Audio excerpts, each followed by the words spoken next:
थोड़ा सा जिंदगी में अगर दुख आता है तो ये कभी ना सोचें कि हमारे को भगवान ने ज्यादा दुख दे दिया। थोड़ी तकलीफें अगर जिंदगी में आए तो ये विचार ना करें कि भगवान ने हमको ज्यादा तकलीफें दे दी। थोड़ा कष्ट जिंदगी में आए तो ऐसा विचार ना करें कि भगवान ने पूरा कष्ट हमको दे दिया। कभी घोड़े की रेस देखना, कभी घोड़े की रेस देखिएगा। घोड़े की जो रेस होती है उस पर जो घोड़े पर मालिक बैठा रहता है, घोड़े को नहीं मालूम रहता कि मुझे रेस में लाकर खड़ा करा। ये घोड़े को नहीं मालूम।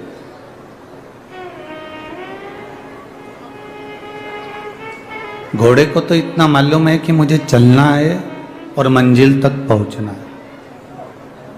घोड़े को मालूम नहीं रहता कि मैं रेस में खड़ा हूं, मुझे रेस जीतना है। ये घोड़े को नहीं मालूम।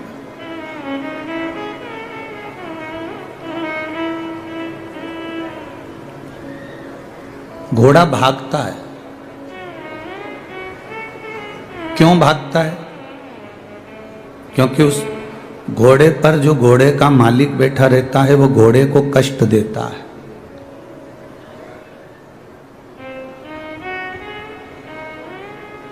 घोड़े का जो मालिक है वो घोड़े को थोड़ी त्राड़ देता है। घोड़े का मालिक घोड़े को बार बार मारता है, उसको चुभाता है तो घोड़ा भागता है। घोड़े को नहीं मालूम कि मुझे रेस में जीतना है, कि मैं रेस में खड़ा हूं, कि मैं रेस में बैठा हूं। ये घोड़े को नहीं मालूम। घोड़े को तो मालिक कष्ट दे रहा था, इसलिए घोड़ा भाग रहा था। फिर कष्ट दिया, घोड़ा फिर भागा। बार बार कष्ट दे रहा है मालिक, बार बार कष्ट दे रहा है और घोड़ा भागता जा रहा है। इतना भागता गया घोड़ा उस कष्ट से कि वो कब रेस में जीत गया ये घोड़े को भी नहीं मालूम पड़ा। मालिक ने कष्ट दिया, घोड़ा जीत गया। जब अपनी जिंदगी में अगर थोड़ा सा कष्ट आए तो समझ लेना मेरे मालिक ने तुम्हें रेस में खड़ा करा है जीतने के लिए। उस सरकार ने, मेरे बाबा ने, मेरे भोलेनाथ ने, मेरे त्रिकालदर्शी, मेरे कैलाशी, मेरे अविनाशी ने तुम्हें खड़ा करा है रेस में जीतने के लिए। कष्ट आएगा, तकलीफ आएगी, थोड़ा बहुत कष्ट से काम नहीं चलेगा। घोड़े को बार बार मारा जाता है, बार बार कष्ट दिया जाता है। घोड़े को नहीं मालूम कि मैं रेस में खड़ा हूं। आपको नहीं मालूम कि बाबा ने कष्ट क्यों दिया। आपको नहीं मालूम कि भगवान कष्ट क्यों दे रहा है, तकलीफ क्यों दे रहा है, दुख क्यों दे रहा है। बस इतना जान लो कि बाबा अगर कष्ट दे तो तुम्हारे भीतर ये भाव उत्पन्न होना चाहिए कि मुझे मेरे भोलेनाथ ने रेस में लाकर खड़ा कर दिया और वो जीत दिलाएगा। ये निश्चित।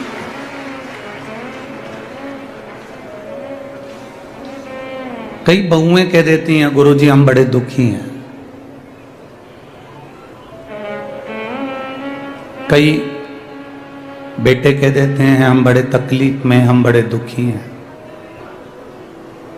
कई बेटा बेटी कह देते हैं हम तकलीफ में, हम कष्ट में, हमें दुख है, हमें तकलीफ है। तो तुम हिम्मत क्यों हारते हो? जब घर में तकलीफ आए, थोड़ा बहुत कर्जा भी बढ़ जाए, थोड़ी बहुत तकलीफें भी बढ़ जाए, थोड़ा बहुत कष्ट भी बढ़ जाए, थोड़ी बहुत तकलीफें अगर जिंदगी में आ भी जाए तो तुम ये भगवान को धन्यवाद देना कि तूने मुझे इस काबिल समझा कि मैं रेस जीत सकता हूं, इसलिए तूने मुझे कष्ट देना प्रारंभ करा। तकलीफें उसको मिलती है जो जिंदगी में कुछ अच्छा कर सकता है। जो जिंदगी में ऐश की जिंदगी जिया उसका इतिहास आज तक नहीं बढ़ा बोला गया है। जिसने अपनी जिंदगी में बहुत उन्नति के साथ में अपनी ऐश की जिंदगी जी, डनलप के गद्दे पर सोया, एसी के रूम में सोया, खूब पकवान खाए, बादाम काजू खाया, 4 व्हीलर गाड़ी से घूमा, एंजॉय करा, उसका इतिहास आज तक किसी ने नहीं दोहराया, उसका नाम आज तक किसी ने नहीं लिया। नाम उसी का चला है जिसने कष्ट में जिंदगी जी। राम जी ने 14 वर्ष वन भोगा, इसलिए राम जी का नाम चला। भगवान कृष्ण ने कारागार में जन्म लेकर कष्ट भोगा, इसलिए भगवान कृष्ण का नाम चला। अपने गोकुल से वृंदावन, वृंदावन से फिर द्वारका, फिर मथुरा, ये सब क्रम भगवान को जाना पड़ा।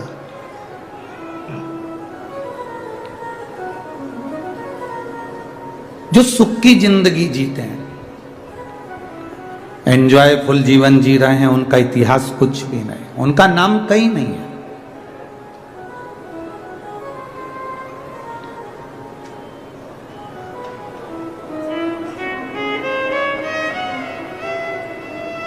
ये कथा स्थल आदरणीय हरिचरण जी तिवारी जी को तो मालूम होगा कि पहले ये कथा का स्थल दूसरा हो गया था, ठीक है। अब आशीष तिवारी जी फोन करे सीहोर की गुरुजी तक सूचना पहुंचाना कि जो कथा स्थल हमने पहले चुना था वो कैंसिल हो गया है, अब दूसरा हम कथा स्थल चुन रहे हैं।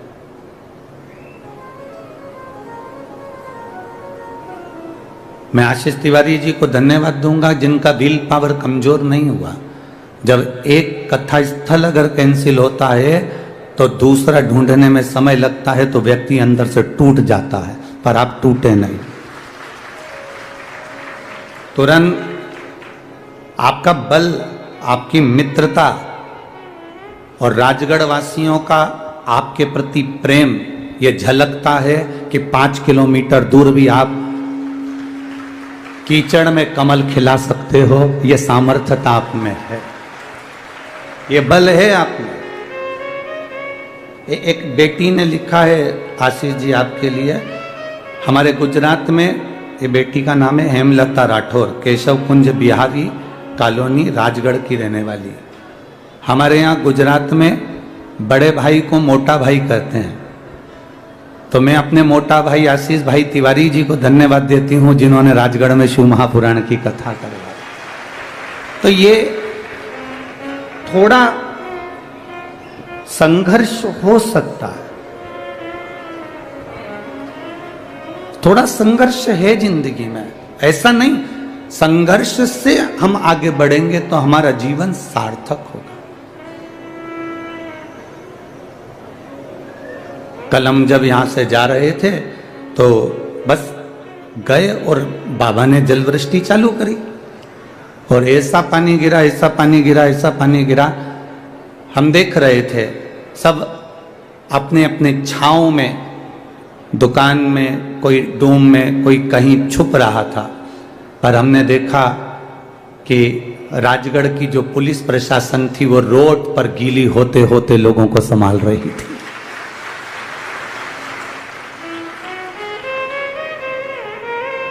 मैं धन्यवाद दूंगा यहाँ के कलेक्टर महोदय, एसपी महोदय, एसडीएम, सीएसपी, एसपी सभी को, नगर पालिका, नगर निगम को,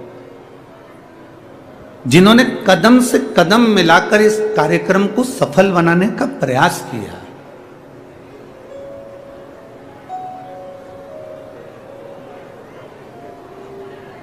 और राजगढ़ के ये निवासी अभी हम आ रहे थे तो एक ट्रैक्टर ट्राली जा रहा था, उस ट्राली पर लिखा हुआ था निशुल्क कथा स्थल तक जाने की व्यवस्था। हम देखकर खुश हो गए कि किसी किसान भाई ने अपनी ट्राली लगा रखी है, निशुल्क कथा स्थल तक जाने। ट्राली उसके पास जो है वो व्यवस्था वो कर रहा है, उसके पास जो है वो व्यवस्था वो दे रहा है। मेरा तो युवान बेटों से निवेदन है, तुम दिन भर अपनी अपनी गाड़ी का पेट्रोल फूकते रहते हो, कथा के 1 घंटे पहले अगर मेरे राजगढ़ के बेटे अपनी 2 व्हीलर गाड़ी लेकर चौराहे पर खड़े मिले और बूढ़े लोगों को अंदर तक छोड़ दें तो उससे बढ़कर सुख क्या हो सकता है। आप दिन भर भी तो गाड़ी चलाते हो, मन में ये सोचना कि मैं 100 रुपए का पेट्रोल डलवाऊंगा और जो बुजुर्ग जा रहा होगा उसको कथा स्थल तक पहुंचाऊंगा, और वापिस बुजुर्ग अगर शहर में जा रहा होगा तो उसको अपनी मोटरसाइकिल से वापिस अपने उस चौराहे तक पहुंचा। आप दिन भर भी तो गाड़ी चला रहे हो, आप ज्यादा सहयोग नहीं कर सकते पर इतना सहयोग जरूर करो। जैसे वो गांव का किसान आदमी ने अपना ट्रैक्टर ट्राली लगा दिया और उस पर लिख दिया निःशुल्क कथा स्थल तक जाने की व्यवस्था, और ध्यान देना जो परमात्मा के दरवाजे तक लाकर छोड़ देता है उसको भी भगवान एक उन्नति की सीढ़ी पर ले जाकर छोड़ देता है। वो साधारण नहीं हो सकता। आपका विश्वास, आपकी दृढ़ता, आपका भरोसा सहज ना हो।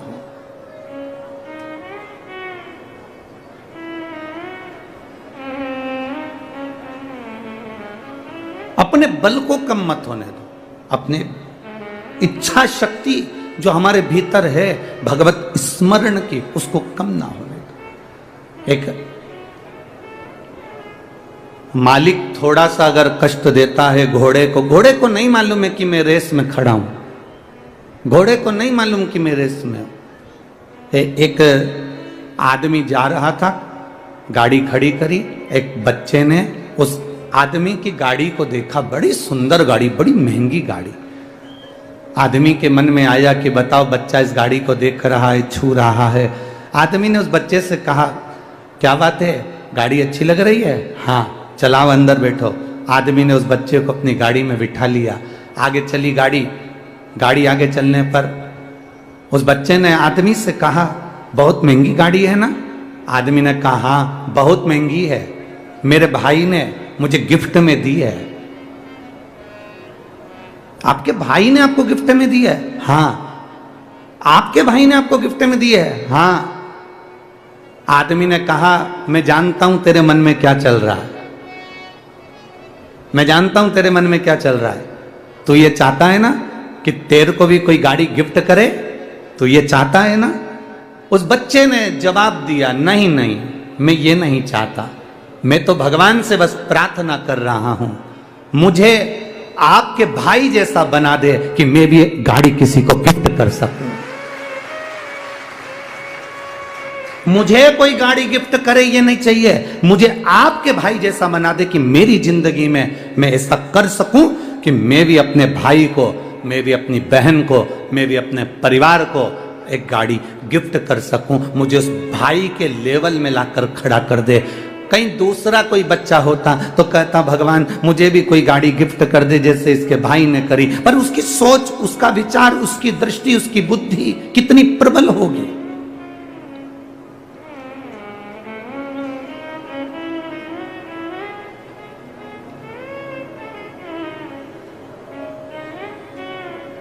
हम सोचते हैं, भगवान से प्रार्थना करते हैं भगवान ऐसा कुछ कर दो कि मैं, हे भगवान मुझे ये दे दो, हे भगवान मुझे दे दो। भगवान से कहना भगवान अगर देना तो तेरा साथ देना, तेरे चरणार विंद की रज देना, तेरे हस्त कमल का आशीर्वाद देना, और ऐसा बना देना जिंदगी में कि जब मौका मिले राजगढ़ क्षेत्र में कथा का तो मैं इन दोनों हाथों से लुटाती जाऊं। ऐसी कृपा मुझ पर कर देना, ऐसी दया मुझ पर कर देना जो जीवन में आप जैसी कृपा करते आए हो कुबेरेश्वर देव, कुबेरेश्वर महादेव, कुबेर भंडारी, ऐसी कृपा मेरी जिंदगी में करना।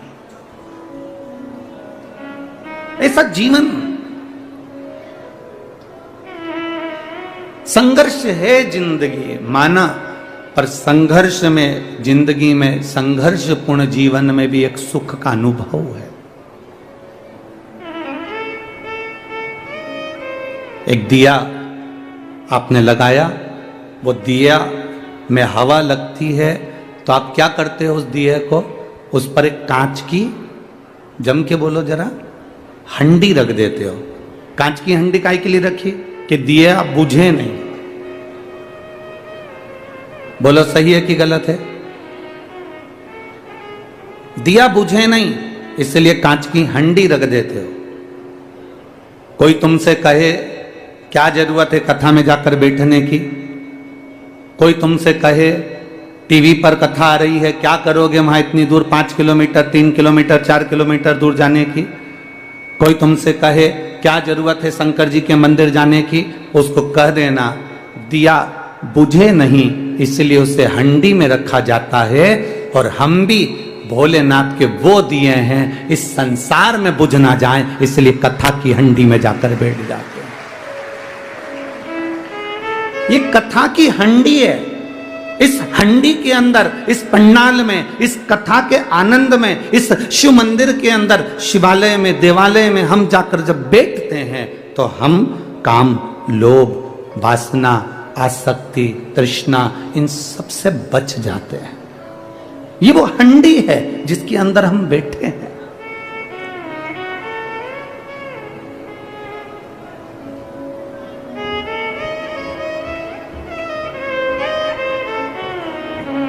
आज एक पत्र पढ़कर हमारी आंखों में भी आंसू आए। बड़ा विचित्र पत्र किसी ने सीहोर व्हाट्सएप पर भेजा। वो पत्र सीहोर व्हाट्सएप से यहाँ आशीष जी के पास में भेजा गया।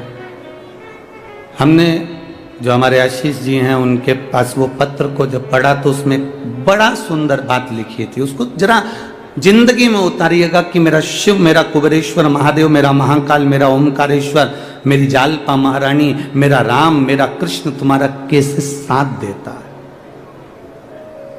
उस पत्र में प्रमीला साहू बिलासपुर से हैं, आवासीय नगर की रहने वाली हैं, जिन्होंने वो पत्र लिखकर भेजा। उन्होंने लिखकर भेजा, गुरुजी मैं अपनी सारे परिवार सहेली के साथ में कुबेरेश्वर धाम कावड़ चढ़ाने के लिए आई। अब कुबेरेश्वर धाम जब कावड़ चढ़ाने के लिए मैं जब पहुंची तो कुबेरेश्वर धाम जब कावड़ के लिए हम पहुंचे तो बहुत भीड़ थी।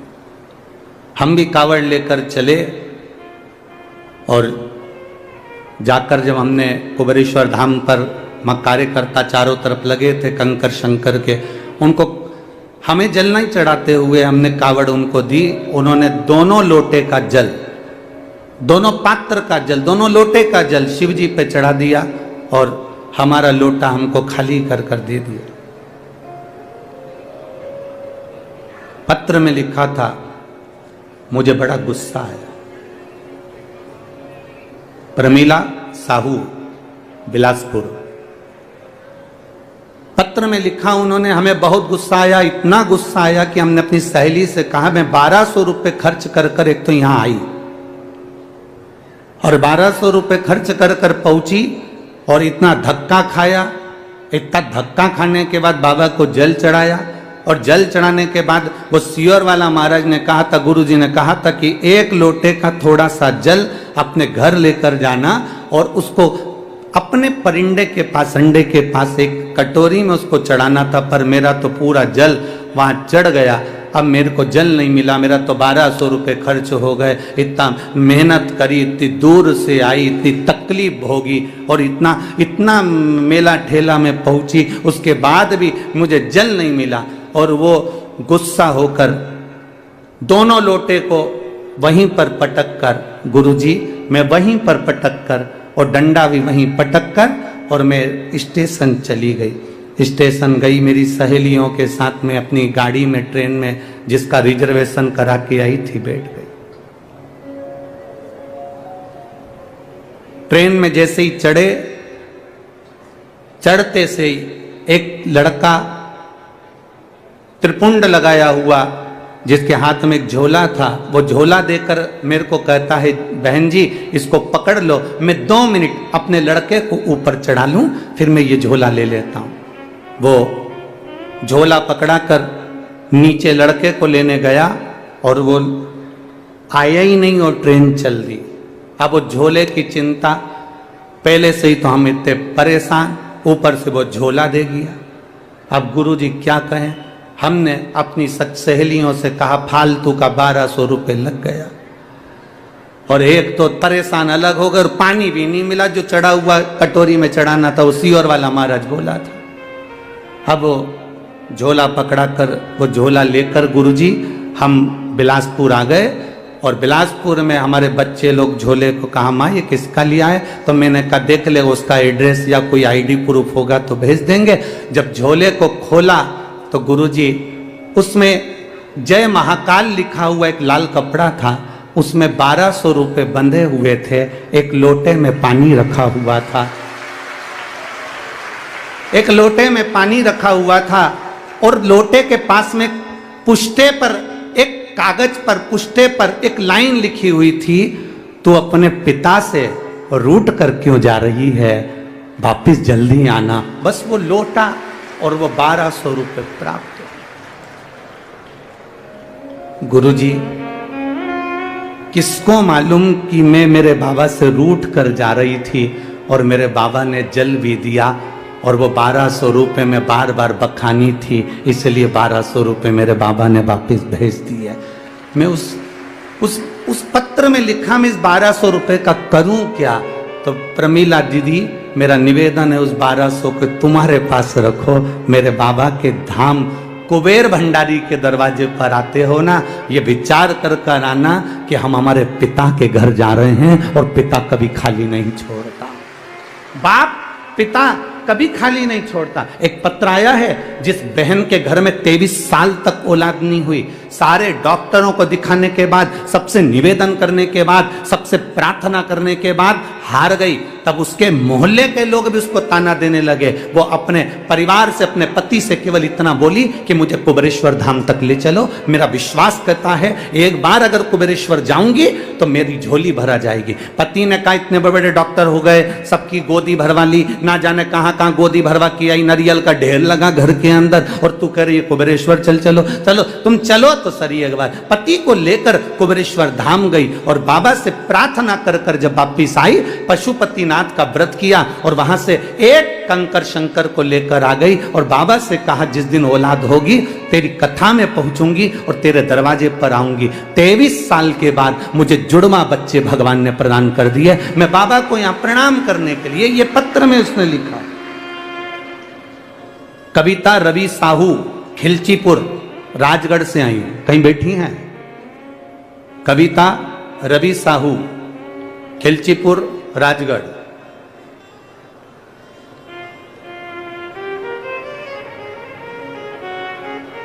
खिलचीपुर राजगढ़, कविता रवि साहू कहीं बैठे हो तो अपना हाथ हिला सकती हैं।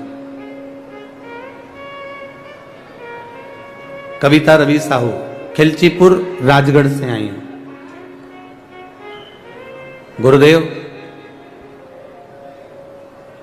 मैं कविता रवि साहू खिलचीपुर राजगढ़, 6 मई 2017 को शादी हुई थी, सबको दिखाया, सब इलाज करवाया, नहीं हुआ, तब इनसे कहकर बाबा के चरणों में पहुंची, और बाबा ने मुझे जुड़वा बच्चे दिए जिसके फोटो मैं लगा रही हूं।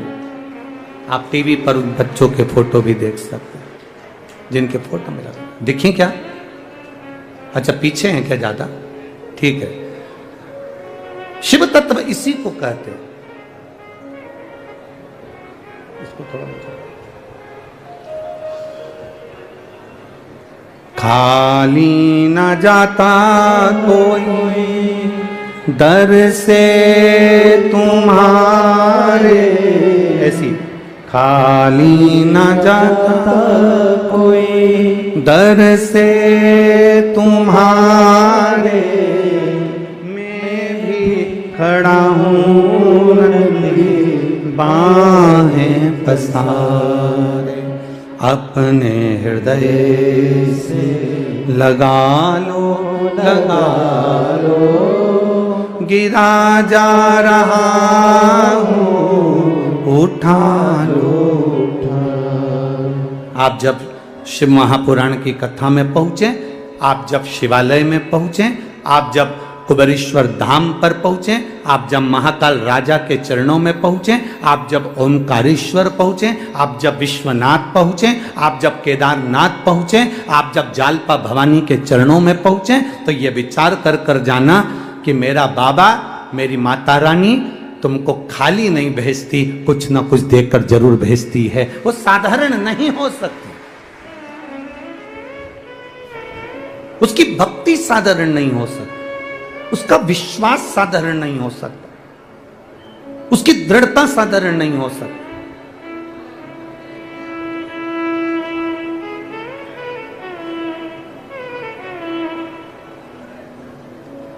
उसके झोले में जल भी है, 1200 रुपए भी हैं।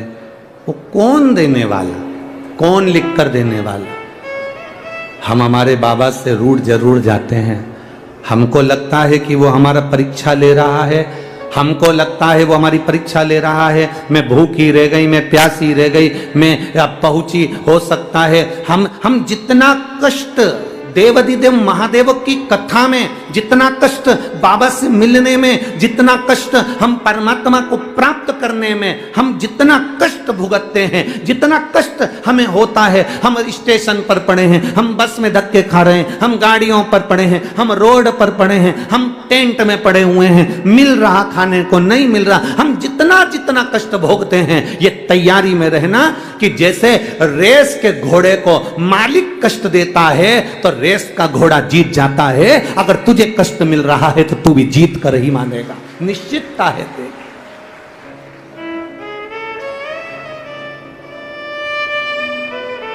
अगर मिल गया थोड़ा कष्ट, मिल गया थोड़ा कष्ट, अगर मिल भी रहा है तो यह अनुभव करें कि कुछ ना कुछ अच्छा करने वाला है। दुनिया के लोग रंग बदलते हैं, दुनिया के लोग रंग बदलते हैं, और मेरा कुबेरेश्वर महादेव वक्त बदलता है। साधारण नहीं है शिव। लोग रंग बदलते हैं, मेरा वैद्यनाथ, मेरा महाकाल राजा, मेरा विश्वनाथ, मेरा कुबेरेश्वर बाबा, कुबेर भंडारी कब वक्त बदल दे इसका कोई भरोसा नहीं, इसका कोई भरोसा। शंभु शरणे मांगू घड़ी रे घड़ी, दुख काटो दया करी ने दर्शन। ये शिव तत्व की प्राप्ति अपने भीतर करिए। हमें कष्ट से डरना नहीं, हमें कष्ट से लड़ना है। मरना किसी चीज का हल नहीं है। कोई ने अपशब्द कह दिया, आपने सोचा मेरी जिंदगी बेकार हो गई, मैं मर जाऊं तो अच्छा। कर्जा हो गया, तुमने सोचा मेरा जीवन बेकार हो गया, मर जाऊं तो अच्छा। फसल अच्छी नहीं आई, कर्जा बढ़ गया, मैं मर जाऊं तो अच्छा। तक कष्ट आया तो तुमने मरने का विचार करा, मरने का प्लान करा। कष्ट आए, तकलीफ आए, दुख आए, कुछ कष्ट जीवन में आए, मरने का प्लान मत करना, शिव नाम जपने का प्लान करना, तो वो नैया पार कर सकता है। शंकर को जपिए, शंकर को भजिए। तुम राम नाम, कृष्ण नाम, शिव नाम जो तुम जप सकते हो, जो तुम्हारे भीतर उमंग उत्पन्न करा कर दे, जो तुम्हारे भीतर से निकलता रहे। आप में कई माताएं ऐसी बैठी हुई हैं, आप में कई लोग ऐसे बैठे हुए हैं जो सुबह से उठते हैं तो मुंह पर श्री शिवाय नमस्तुभ्यम आ जाता है। काम करते करते उसके मुख से निकलता रहता है श्री शिवाय नमस्तुभ्यम, श्री शिवाय नमस्तुभ्यम। मंदिर जा रही है, श्री शिवाय नमस्तुभ्यम। कहीं काम कर रही है, श्री शिवाय नमस्तु। कई लोग आप में ऐसे बैठे हुए हैं जिनके मुख पर गुणगान चलता रहता है। सुबह उठे तो गुणगान, रात को सोए तो गुणगान। उसके भीतर कथा के प्रति इतना रुझान हो गया कि शंकर का नाम उसके मुख से निकलता रहता है। ओम नमः शिवाय, नमः शिवाय, राम नाम, कृष्ण नाम, शिव नाम उसके भीतर अपने आप घट की जिह्वा से निकलता रहता है। उसको वो नहीं चाहती कि मेरे मुंह से नाम निकले, तो भी वो नाम अपने आप निकल रहा है। मतलब शंकर भगवान उसको याद करना प्रारंभ कर दिए, इसलिए अपने आप श्री शिवाय नमस्तुभ्यम मुख से निकलना प्रारंभ हो गया। शिव याद कर रहे हैं उसको। भगवान देवादिदेव महादेव याद कर रहे हैं उसको, इसलिए शिव नाम मुख से निकल रहा।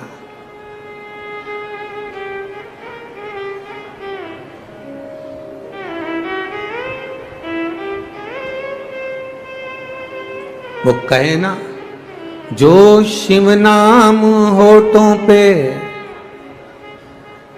अरे चढ़ गया रे, तो समझो ये जीवन सवर गया रे, तो समझो ये जीवन सवर गया रे।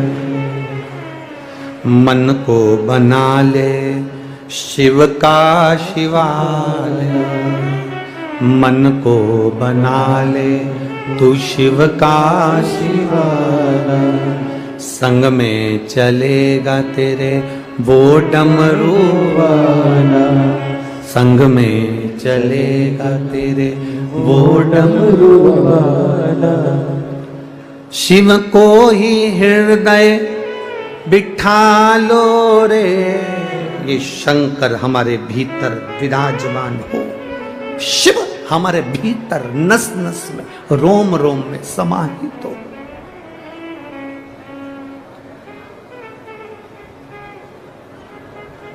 और जब शिव रूपी रतन हमारे भीतर आ जाएगा, जब हमारे भीतर शिव रूपी रतन आ गया, जब हमारे भीतर राम रूपी रतन आ गया, जब हमारे भीतर कृष्ण रूपी रतन आ गया, जब हमारे भीतर भगवत भजन रूपी रतन आ गया, तो समझ लें कि अपने जीवन की सार्थकता निश्चित है। कष्ट हो सकता है जीवन में, कष्ट आ सकता है जीवन में, पर उसको निपटाने का, उसको समाप्त करने का तरीका केवल भगवत भजन ही है, केवल प्रभु का नाम ही है।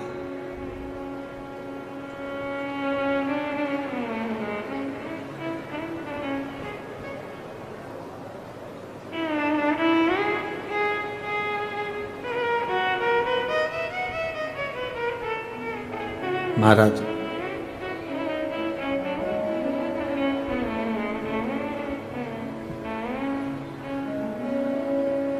बड़ी दूर किनारा है, बड़ी दूर किनारा है, कश्ती भी पुरानी है,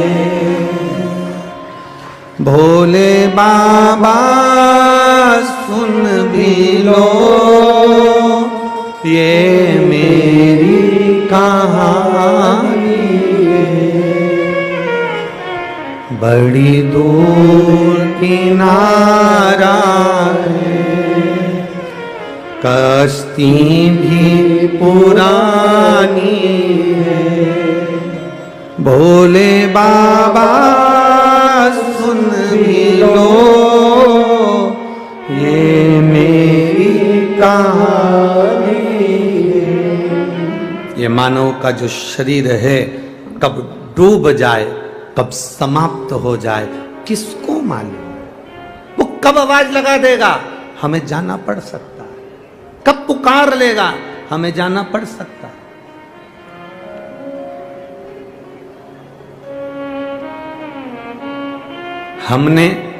हम आपका तो नहीं कह सकते, हम आपका नहीं कह सकते, पर मेरा विश्वास करता है कि जैसा बचपन हमारा निकला वैसा बचपन तुम्हारा निकला होगा, ये पक्का है, इसलिए हम आपका नहीं कह सकते। अगर आपको लगता है कि आपका भी बचपन ऐसे ही निकला है तो अभी आपके चेहरे पर प्रसन्नता नजर आएगी।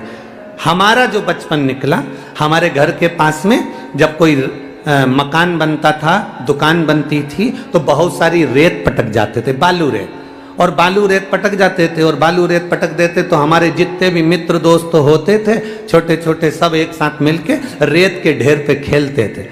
वो भगाता था फिर भी हम खेलते थे। अब भगाता खेलते, अपना अपना एरिया बांध लेते, इतनी मेरी जगह, तो उंगली से हम पूरा गोला बना देते थे, ये मेरी जगह है, और फिर उस रेत में हाथ डाल के धीरे धीरे से खोदते खोदते खोदते खोदते उसमें एक मकान बना लेते थे। मकान बनाते फिर कोई दूसरा भी मकान बनाता। ये हमारी कह रहे हैं, और मुझे लगता है आपने भी रेत के ढेर पर मकान बनाया ही होगा, ये निश्चित है। आपने भी बनाया हो, ये निश्चित था।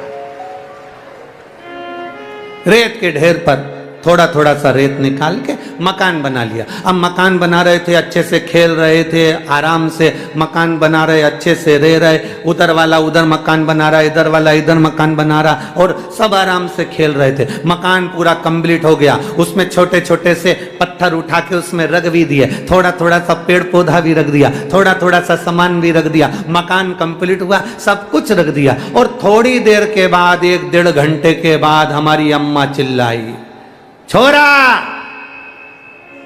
जल्दी आ, चल रोटी खा।